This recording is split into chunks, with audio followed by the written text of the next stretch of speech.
Эмиссар российского интеллектуального движения «Умники и умницы», член Общественной палаты Российской Федерации Гоман Сергей Станиславович. Российское интеллектуальное движение старших школьников «Умники и умницы» – это большой масштабный проект, который кристаллизовался и формализовался более чем в 37 регионах нашей большой страны.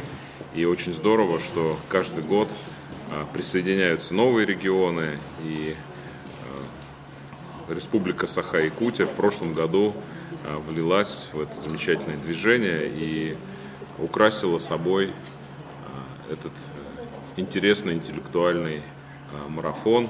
И очень здорово, что есть возможности, и спасибо коллегам из Малой академии наук, кто поддержал эту идею и выступили организаторами.